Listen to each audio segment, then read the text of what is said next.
I honestly don't think there's ever been a player anywhere similar to Joel Embiid. The personality, athletic abilities, mobility, and skill set all come together to make an extremely intriguing player, and maybe the most intriguing big man in the league right now. We'll check out why his offense has the opportunity to be at an all-time legend level.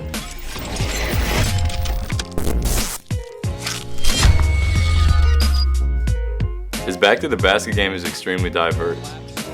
Hooks, step-throughs, almost anything you can think of, really. This stems a lot from having a great feel of where his defenders are behind him. If he reads their center of gravity to one side, he exploits it easily. Like here, he reads that his right foot is splitting Gobert's stance, so he knows it'll have some space on the left shoulder to turn and work with. Some of the hook shots that he makes are also extremely impressive. He makes space for this by creating contact, and then taking a long last stride to get a few extra inches of separation, and also helping him to decelerate.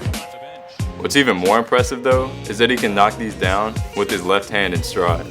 He makes everything in the post a lot easier by getting very deep because of his strength, and also being in a low position to take advantage of it, and then staying low throughout the move to stay on balance. Embiid also has the coordination and proprioception to go through multiple moves, which is just too much for the defender sometimes. Just watch how on balance he stays throughout these moves. A lot of people theorize that this comes from his soccer skills and background, but regardless of how it came about, it's something that makes him really special. And if we're being honest, you really only need to be comfortable with a few pivots. Half spin, reverse pivot, step through, and maybe a hop sometimes. And you're seeing right now how Embiid consistently does all three. To foul out. And a lot of big men tend to cut pivots short because they just don't have the physical abilities to stay on balance. Not Joel Embiid. Watch how wide his base gets here. This makes it easier to stay on balance and even easier to sell with his shoulders. Oh, what a move. He's also able to finish from insane body positions and angles, even with contact. And a lot of this can be attributed to his ability to keep his eyes on the bucket through the contact. He's also developed some almost James Harden-like techniques, where he sweeps under the defender's arms when they reach horizontally. And even if he doesn't draw the foul, he gets their arm out of the way. This technique is pretty impressive for a big man, especially such a young one. Embiid's fadeaway is also very solid already. He sets up most of these with a hop, so he can choose either pivot foot to fade towards. Like right here, with this wide, even base, he can turn over either shoulder for the shot. This is partly why he's so controlled, and that control allows him to counter and step through. When he doesn't get enough separation though, he'll sometimes create contact with his body to get the defender on their heels. And he can enter these fadeaways from any situation. A drive, Embiid, lot of activity on. A face-up turned post-up, or simply a turnaround from the post. Maybe even better than his back-to-the-basket game is his face-up arsenal. Defenders have to play close because he can hit a jumper in the post. 18 points. Embiid faces up. He lost. But if he reads them even slightly to one side of his base, he'll just rip past and attack. Sometimes he'll attack the defender's body simply to get them moving laterally, and then spin back. And if he gets cut off completely, he can just shift into a post-up stance and work from there.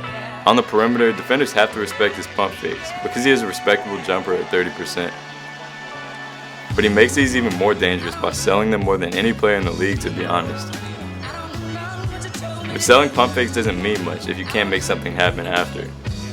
And Embiid is very controlled in doing that, making him extremely effective attacking downhill into the help defense. Plus, he has one of the best, if not the best, Euros for a big man that we've ever seen. He sells it very well, protects the ball, and finishes well out of it. 4-on-1. But if we're honest, most of the time, players won't really step into contest, and that's easy money for him. Embiid fakes, Embiid down! The Sixers also have him running a ton of action using a handoff to the corner. This puts him in an isolated 2-on-2 situation. And even better, it's like a pick and roll, and causes a ton of miscommunication defensively, because the guard isn't really used to hedging a screen type action. And just watch how he reads this. He sees the guard defender sprinting to trail his teammate, and he has the awareness to know that his defender is well behind him. This is an easy signal to turn and drive, and the last key really is Embiid's mobility. When he's motivated, just watch how well he runs in transition. No big man is running with this. And when he's this active in the half court, They just won't be able to keep up with him. He's just too agile.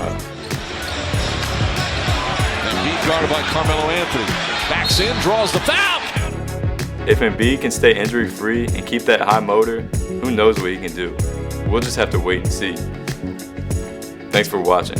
Make sure to follow us on Instagram, subscribe, and comment what y'all think. New videos every Wednesday and Sunday, so make sure to stay tuned.